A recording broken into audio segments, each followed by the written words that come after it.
চিত্রকরের সঙ্গে ভ্রমণের মথুরা বৃন্দাবন আগ্রা দিল্লি ভ্রমণের শেষ দিন। আমাদের দিল্লি ভ্রমণ চলছে, কেমন লাগছে সবার? ঋদ্ধিমা ট্যুরস অ্যান্ড ট্রাভেলসের সাথে গাইডেন্স ফি বিনিময়ে গ্রুপ ট্যুর। দত্ত পরিবার ও খাঁ পরিবারকে দায়িত্ব সহকারে বৃন্দাবন ভ্রমণ, তার সাথে মথুরা কৃষ্ণ জন্মভূমি, গোকুল পরিক্রমা, নন্দগাঁও, বরসানা, গোবর্ধন আমি দায়িত্ব সহকারে ঘুরিয়েছিলাম। তারপরে আমরা আগ্রার তাজমহল দেখে পৌঁছে গিয়েছিলাম আমাদের দেশের রাজধানী দিল্লি। মাত্র এক বেলাতেই আপনারা দিল্লির কি জায়গাগুলো ঘুরে দেখতে পারবেন সে ব্যাপারে আমি আজকের ভিডিওতে আপনাদের সামনে বিস্তারিত তথ্য দেব। কিভাবে দিল্লি মেট্রো চড়ে আমরা চাঁদনি চক মেট্রো হয়ে লালকেল্লা পৌঁছেছিলাম তা জানতে পারবেন। লালকেল্লা দর্শনের পরে জাতির জনকের সমাধিস্থল রাজঘাটে আপনারা কিভাবে সহজ উপায়ে পৌঁছবেন এবং রাজঘাট দেখে নেওয়ার পরে কিভাবে নিউ দিল্লি রেল স্টেশনে ফিরে আসবেন তার তথ্য আজকের ভিডিওতে পেয়ে যাবেন। প্রাক্তন প্রধানমন্ত্রী ইন্দিরা গান্ধী তার নিজের 2 দেহরক্ষীর গুলিতে নিহত হয়েছিলেন। ইন্দিরা গান্ধী মিউজিয়ামে আজ আপনাদেরকে নিয়ে যাব। আজকের ভিডিওতে ঘুরিয়ে দেখাবো 3 মূর্তি ভবন, যা আমাদের প্রাক্তন প্রধানমন্ত্রী জওহরলাল নেহরুর বাসভবন ছিল। বর্তমানে এই ভবনটিকে আমাদের প্রধানমন্ত্রী মাননীয় নরেন্দ্র মোদীজি এটাকে প্রধানমন্ত্রী সংগ্রহালয় রূপে রূপান্তরিত করেছেন। রাহিল বাবুকে নিয়ে প্রধানমন্ত্রী সংগ্রহালয়টা দেখতে চলে এসেছিলাম। ভিতরে গিয়ে আমরা কি দেখলাম? ভিতরে লিভিং রুম, স্টাডি রুম, তারপরে প্রথম স্বাধীনতা দিবসের যে ভাষণটা দিচ্ছিলেন সেটা দেখা হলো। কলকাতা পুলিশের প্রাক্তন কর্মী আমার ক্লায়েন্ট মিস্টার আশিস দত্ত বাবুকে যখন রাজঘাটে নিয়ে গেলাম তখন তিনি জাতির জনককে শ্রদ্ধার্ঘ্য জানালেন। এটা আমি ক্যামেরাবন্দি করতে পেরে নিজেকে ধন্য মনে করেছিলাম। নির্দিষ্ট গাইডেন্স ফির বিনিময়ে আমি 1, 2, 3টে পরিবারকে দায়িত্ব সহকারে ঘুরিয়ে দিই। এতে সুবিধা হলো এটাই, খরচের স্বাধীনতা আপনার, ভ্রমণের দায়িত্ব আমার। আমরা বিভিন্ন রকমের যানবাহন ব্যবহার করেছিলাম। আমরা যেমন দিল্লি মেট্রো চড়েছিলাম, আবার এইভাবে রিক্সাতেও চড়েছিলাম, আবার কখনো অটো ভাড়া করে ওদিকে নর্থ ব্লক, সাউথ ব্লক এবং রাষ্ট্রপতি ভবনের দিকটাও আমার ক্লায়েন্ট মিস্টার দত্ত পরিবার এবং মিস্টার খাঁ পরিবারকে দেখাতে পেরেছিলাম। এখানে 20 টাকা দিয়ে পার্চি কেটে নিয়ে নিয়েছিস? প্রসাদটা দেখা একবার। 20 টাকা মূল্য নিল। এখানে কাঢ়া প্রসাদ এখান থেকে নিয়ে নেওয়া হয়েছে। চলো ভাই। গুরুদুয়ারা বাংলা সাহিবে আমরা মাথা টেকে আমাদের যাত্রা শুরু করেছিলাম। রাস্তাঘাট না চেনা গ্রামের ছেলে পিন্টু চিত্রকরের ইউটিউব চ্যানেলে সবাইকে সুস্বাগতম, ওয়েলকাম। চলুন রাস্তা চেনার গল্প এবং একদিনের দিল্লি ভ্রমণের গল্প শুরু করা যাক। আপনারা দিল্লি, আগ্রা, মথুরা, বৃন্দাবনের ট্যুর প্ল্যান, এস্টিমেট, আইটিনারি চান, আপনারা ঋদ্ধিমা ট্যুরস অ্যান্ড ট্রাভেলসের সাথে যোগাযোগ করতে পারেন। এটা পেড সার্ভিস। জনপ্রতি 20 টাকা ই রিক্সা ভাড়াতে আমরা পৌঁছে গেলাম নিউ দিল্লির ওই পাহাড়গঞ্জ এলাকা থেকে গুরুদুয়ারা বাংলা সাহিবের সামনে। মাত্র 20 টাকা ই রিক্সা ভাড়াতে আপনারা গুরুদুয়ারা বাংলা সাহিবের সামনে এসে পৌঁছাবেন।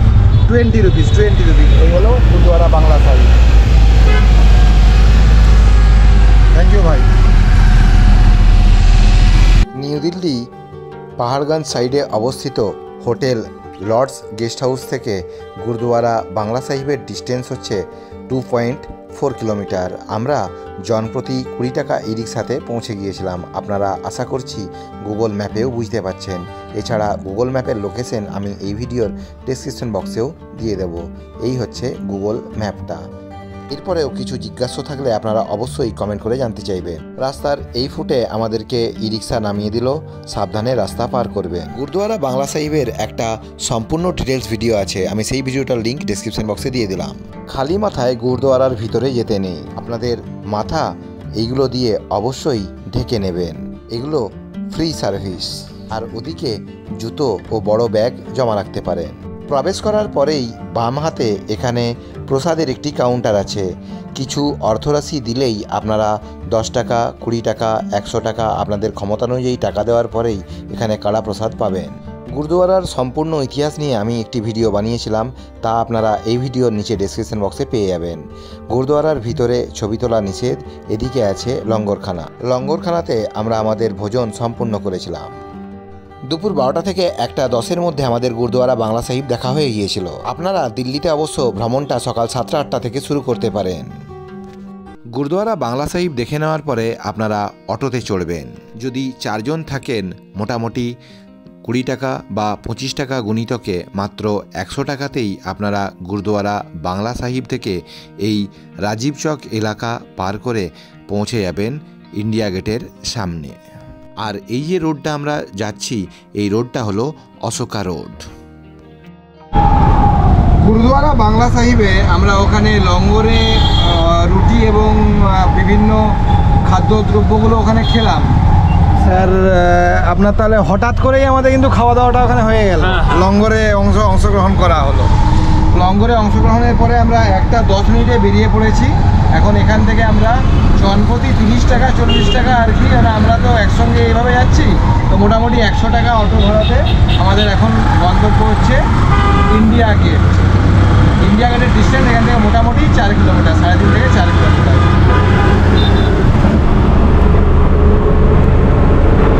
আপনারা টাইমটা অবশ্যই মেনটেন করবেন।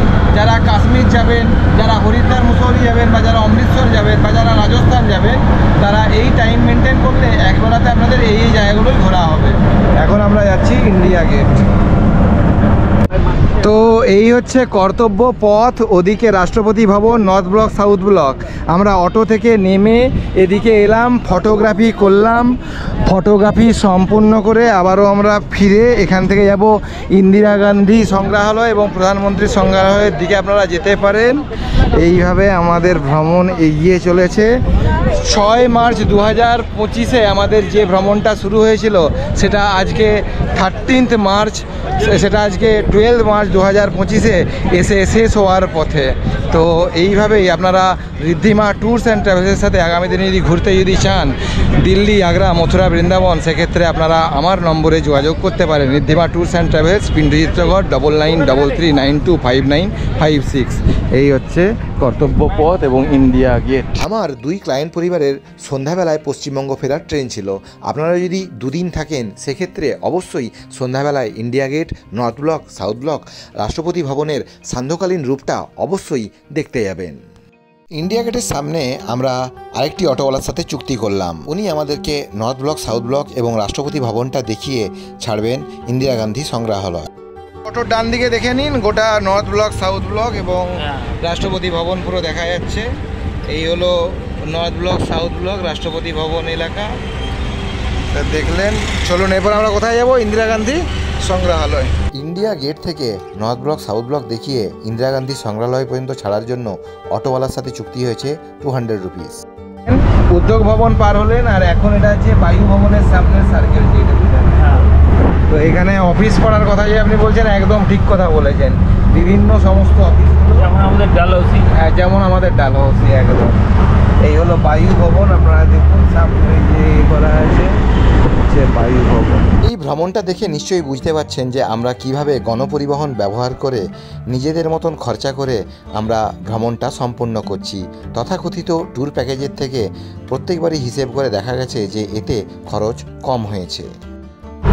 দুপুর 1:30টার সময় 1:30 মিনিটের মধ্যে আমাদের ইন্ডিয়া গেটের সামনে দাঁড়িয়ে ফটোগ্রাফি, ভিডিওগ্রাফি হয়ে যায়। এরপরে আমরা 1:36 মিনিটে 200 টাকা চুক্তিতে, দুখানি আলাদা আলাদা 200-400 টাকা চুক্তিতে 2টো অটোতে করে আমরা যাচ্ছি।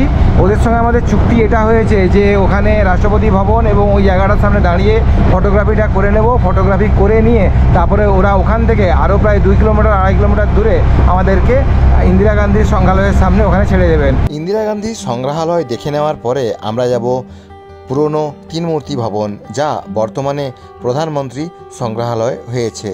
প্রধানমন্ত্রী সংগ্রহালয় দেখে নিয়ে আমরা যাব লালকেল্লা, রাজঘাট। তো এই হচ্ছে আমাদের সম্পূর্ণ পরিকল্পনা।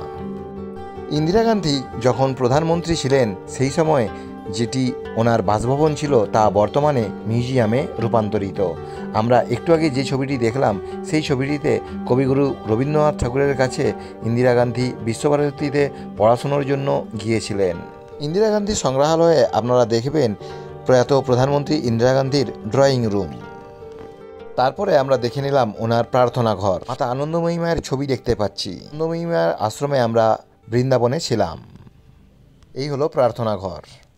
জন্য 1984 সালের 31শে অক্টোবর উনি এই পথে দিয়ে হেঁটেছিলেন। ওখানে গ্লাস দেওয়া আছে, ওই পথ দিয়ে হাঁটার সময় ওনার দুজন যে বডিগার্ড সত্যবন্ত সিং এবং বিয়ন্ত সিং, সেই দুজন ওনাকে মেরে দিয়েছিলেন। ভাবা যায় একজন রাষ্ট্রপ্রধানকে তার নিজস্ব যে গার্ড তারা তাকে গুলিবিদ্ধ করেন। জায়গাতে চলে এসেছেন, যে জায়গা দিয়ে উনি হেঁটে যাচ্ছিলেন ঠিক এই জায়গাতেই উনি শেষবারের জন্য হেঁটেছিলেন।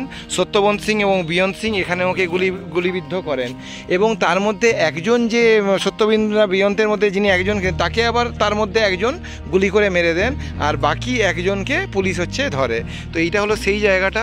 এবং ইন্দিরা গান্ধী 1984 সালের কয়েকদিন আগেই অক্টোবর মাসে কটকে যখন ছিলেন, কটকে বলছিলেন যে আমাকে মেরে দেওয়ার যেন একটা চক্রান্ত হচ্ছে, সেটা তিনি যেন বুঝতে বা পাচ্ছিলেন বা আঁচ পাচ্ছিলেন।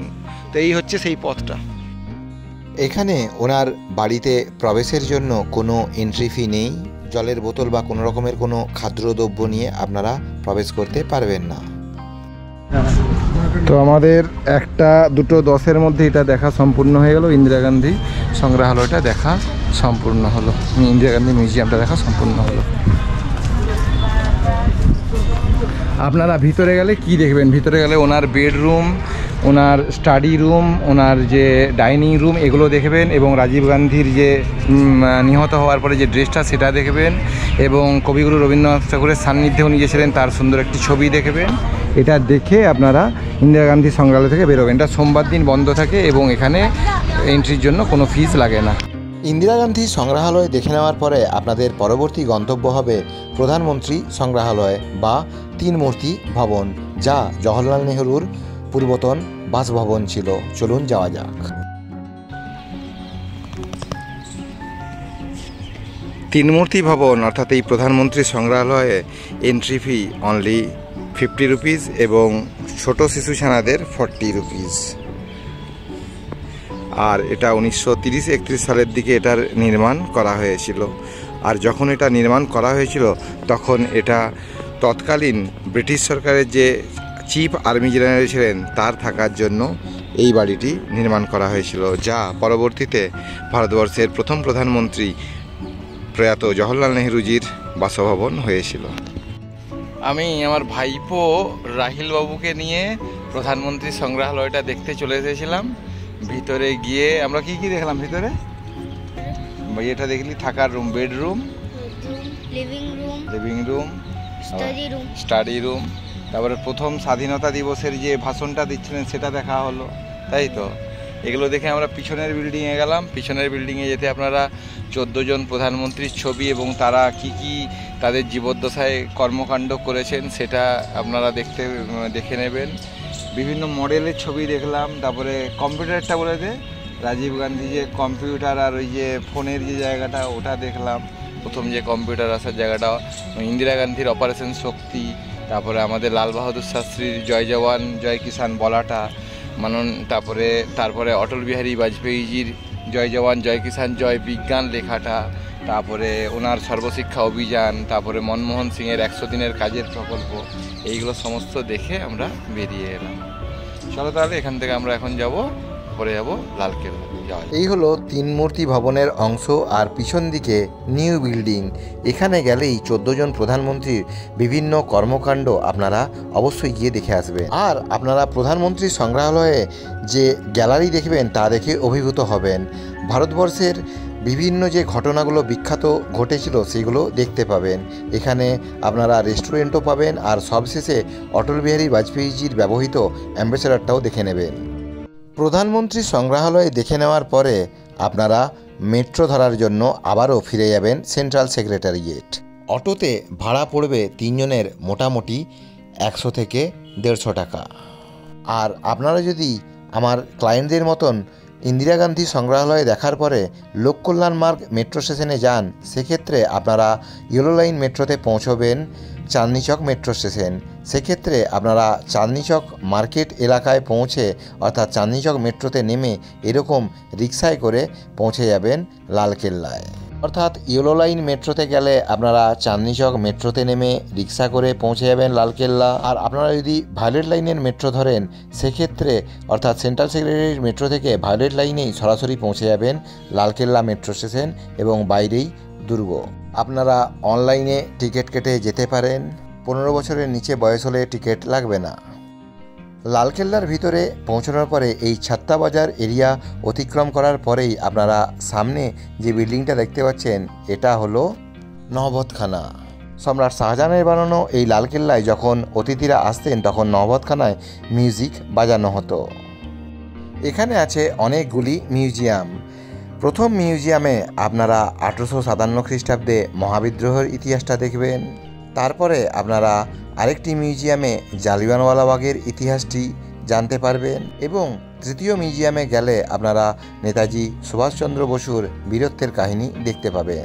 আপনার বাড়ির ক্ষুদে সদস্য যারা ছোট ছোট ক্লাসে পড়াশুনো করে তাদেরকে ইতিহাসের প্রতি আগ্রহ বাড়ানোর জন্য আপনারা লালকেল্লার এই সমস্ত জায়গাগুলো মিউজিয়ামগুলো ঘুরিয়ে দেখাবেন। ভিতরে প্রবেশ করার পরেই ছাত্তা বাজার প্রবেশ করার পরেই ছাত্তা বাজার পেরিয়ে যেতে পারে নহবতখানা দেখতে পাবেন এবং নহবতখানা পার করে এদিকে সবার প্রথমে যেটা দেখতে পাবেন তা হলো দেওয়ানি আম। দেওয়ানি আমের পিছন দিকে আছে রংমহল এবং অন্যান্য আরও জায়গাগুলো। দেওয়ানে আমের সামনে ছবি তুলেছিলাম এবং ভিতরে দেওয়ানে খাসের সামনেও ছবি তুলেছিলাম। দেওয়ানে খাসের সামনে ছবি তুলে ময়ূর সিংহাসন যেখানে রাখা ছিল সেই জায়গার সামনে ছবি তুলে এরপরে আমাদের পরবর্তী গন্তব্য রাজঘাট। মাত্র হাফ বেলার দিল্লি ভ্রমণের আমরা একদম শেষ চরণে এসে পৌঁছেছি। আমার ক্লায়েন্ট মিস্টার আশিস কুমার দত্তবাবু ওনার পায়ের ছোট্ট একটুখানি সমস্যা নিয়ে করেও, পায়ের হালকা একটু ব্যথা নিয়ে করেও উনি যেভাবে আমার সঙ্গে ঘুরেছেন বা ঘোরার চেষ্টা করেছেন মথুরা, বৃন্দাবন, আগ্রা সমস্ত জায়গাতেই এই হাঁটুতে একটুখানি মানে কি বলবো হালকা ব্যথা, অস্টিও অর্থারাইটিসের ব্যথা নিয়ে ওনাকে আমি মন থেকে সম্মান জানাই। এই মুহূর্তে আমরা রাজঘাটে এসে পৌঁছেছি। স্যার বলুন যে এখানে এসে এখানকার পরিবেশ কেমন লাগছে? ভীষণ ভালো, ভীষণ ভালো লাগছে। এত সুন্দর শান্ত পরিবেশ, প্রকৃতি, ভরপুর প্রকৃতি একদম। আর প্রচুর সবুজ, সবুজে ছেয়ে আছে, মানে সে আমরা ইডেনে খেলা দেখতে গেলে যে সবুজটা পাই একদম যেন এখানে সেই সবুজ মাঠের মতন সবুজ। একদম একদম একদম। আপনারা সবুজটা লক্ষ্য করুন প্রবেশদ্বারের আগে এখানে যে সবুজ যে লঞ্চ, এই অসাধারণ অসাধারণ। চলুন আস্তে আস্তে এবার ভিতরে যাওয়া যাক। চলো অমিত ভাই, তাহলে আমরা আমাদের দিল্লি ভ্রমণের শেষ চরণে এসে পৌঁছেছি। লাস্ট পয়েন্ট আমরা এটা দেখে নেব, রাজঘাট। চলুন ভিতরে যাওয়া যাক। এখানে আসার পরে রঘুপতি রাঘব রাজারাম সীতারাম সীতারাম এই সঙ্গীত শুনবেন, কাঠবিড়ালির ছুটে চলা দেখতে পাবেন আর এরকম পাখির কলরব শুনতে পাবেন। বিভিন্ন রাষ্ট্রের রাষ্ট্রপ্রধান, রাষ্ট্রনেত্রীরা তো এখানে সম্মান জানান, আমরাও এখানে সম্মান জানাতে এলাম। আর সারাদিনের যে ক্লান্তি সেটা যেন এখানে এই সবুজ পরিবেশে এসে জুড়িয়ে গেল। এখানে আমরা গান্ধীজিকে সম্মান জানিয়ে এবং আমাদের অন্যান্য রাষ্ট্রনায়কদেরকে সম্মান জানিয়ে এখান থেকে এরপরে বেরিয়ে যাব। চলো, আমাদের দিল্লি ভ্রমণ মোটামুটি শেষের পথে। এরপরে আমরা এখান থেকে যাব যে কোনো মেট্রো স্টেশন ধরে নিউ দিল্লি রেল স্টেশন। জাতির জনক মহাত্মা গান্ধীর প্রভাবটা শুধু আমাদের দেশেই ছিল না, বিদেশের মানুষের উপরেও যে কতটা প্রভাব ছিল আপনারা দেখুন। ফরেনার যখনই আসেন তারা এখানে আসেন এবং বিদেশি রাষ্ট্রনায়ক বা রাষ্ট্রনেত্রীরাও যখন এখানে আসেন তারা কিন্তু এখানে ওনাকে একটা সম্মান জানিয়ে যান। তাই আপনিও কলকাতা পুলিশে আগে ছিলেন, তো আপনিও যে এখানে আপনাকে আনতে পারলাম আমি, আমার নিজেরও ভালো লাগছে। একদম একদম। চলুন আমরা গিয়ে আমাদের সম্মানটুকু ওনাকে শ্রদ্ধার্ঘ্যটা জানিয়ে আসি।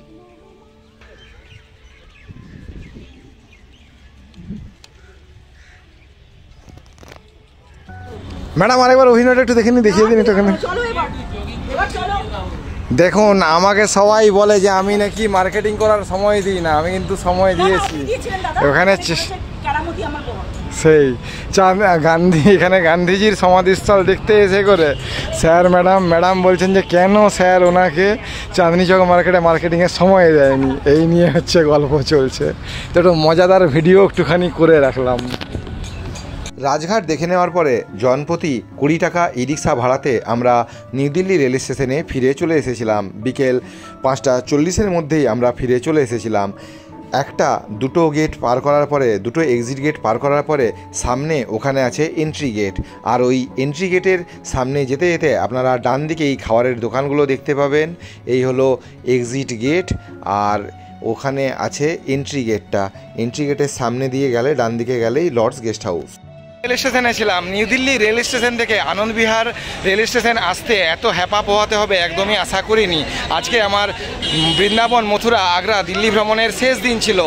আমরা আশিস বাবুর যে অটোটা এটা ছিল সেই অটোতে আমরা যখন আসছিলাম, আমি বুদ্ধি করে একটা মেট্রো স্টেশনে নেমে করে আমরা আইপি স্টেশনে নেমে আমরা মেট্রোয় করে এখানে চলে আসি। কিন্তু অমিত বাবুর অটোটি এখানে যখন ঢুকলো তখন বাজে 8:16। ট্রেন ছিল রাত্রি 8:20-তে। 16 মিনিটে উনি এখানে ঢুকলেন। 3.5 মিনিটের মধ্যে উনি স্টেশনের ভিতরে ঢুকে 2 মিনিটে ট্রেনটা ধরলেন। Hurray hurray hurray. আশিসবাবু আমাকে ক্রিম রোলটা খাওয়াবেন বলেছেন। ক্রিম রোলটা বেহালাতে গিয়ে কলকাতা পুলিশের প্রাক্তন স্যারের কাছে, কর্মীর কাছে আমি গিয়ে করে ক্রিম রোলটা অবশ্যই খাবো। ওনার মিসেসের বানানো মাছের ঝোল ভর্তা ভাতটাও খাবো। আর অমিত ভাইয়ের কাছে আমি ওদিকে আমাদের শ্রীরামপুরে মহেশের রথ বা এমনি সময়ে গিয়ে তোমার রেস্টুরেন্টে গিয়েও আমি খাওয়া দাওয়া করবো। যাই হোক, অমিত ভাই ট্রেনটা পেয়ে গেছে, এটা রেকর্ড রাখলাম। বহু টেনশনে, বহু ভয়ে ছিলাম। আনন্দ বিহার স্টেশন, ওদিকে আমাদের দিল্লি থেকে যমুনা নদী পার করে এখানে আসতে হয়। আমার পর্যটক দর্শক বন্ধুদেরকে বলবো, সন্ধ্যাবেলায় বা সকালবেলায় আনন্দ বিহারের ট্রেন ধরার থাকলে আপনারা 2 ঘন্টা 2.5 ঘন্টা হাতে সময় নিয়ে আসুন। তবে আমি যে বুদ্ধিটা করি, ওখানে রাজীব চক থেকে মেট্রোয় করে যে চলে আসি, এই বুদ্ধিটাই সবথেকে ভালো। এই যে আনন্দ বিহার মেট্রো স্টেশন পিছন দিকেই অবস্থিত, এটাই আসলে টেনশনের কোনো কারণ থাকে না। যাই হোক, ঋদ্ধিমা ট্যুরস অ্যান্ড ট্রাভেলস 9933925956 এটা আমার কন্ট্যাক্ট নম্বর। আমাদের ভ্রমণটা সম্পূর্ণ হলো। আমি দলকে ট্রেনে চাপিয়ে দিয়েছি। এরপরে আবারও মেট্রো ধরে দাদার বাড়িতে আমার ঋদ্ধিমা এবং রাহিল বাবুর কাছে ফিরবো। আমার ক্লায়েন্টদেরকে ট্রেনে চাপিয়ে দাদা ভাইয়ের বাড়িতে ফিরে গিয়েছিলাম। ভাইপো ভাইজির সাথে হোলিটা খেলেছিলাম। নির্দিষ্ট গাইডেন্স ফির বিনিময়ে 2টি পরিবারকে ঘুরিয়েছিলাম, সেই জন্য ওনাদের অনেক ফটো ভিডিও তুলতে পেরেছিলাম। এই স্মৃতিগুলোই তো সুন্দরভাবে মনের মণিকোঠায় থেকে যাবে। এই কয়েকটা দিন দত্ত পরিবার এবং খাঁ পরিবারকে যেভাবে ঘুরিয়েছিলাম, ওনাদেরকে ভীষণ রকমের মিস আগামী কয়েকদিনেও করব। ওনাদের বেশ অনেকগুলো ছবি তুলেছিলাম, সেগুলো আমি এই ভিডিওর শেষে এখানে দিয়ে দিলাম। আমার আজকের ভিডিও ভালো লাগলে লাইক করবেন, কোনো কিছু জানতে হলে কমেন্ট করবেন, আমি অবশ্যই উত্তর দেওয়ার চেষ্টা করব। আর যারা আমার চ্যানেল নতুন, চ্যানেলটিকে অবশ্যই সাবস্ক্রাইব করবেন। সবাই সুস্থ থাকুন, ভালো থাকুন, সাবধানতা অবলম্বন করে ভ্রমণ করুন। দুর্গা দুর্গা।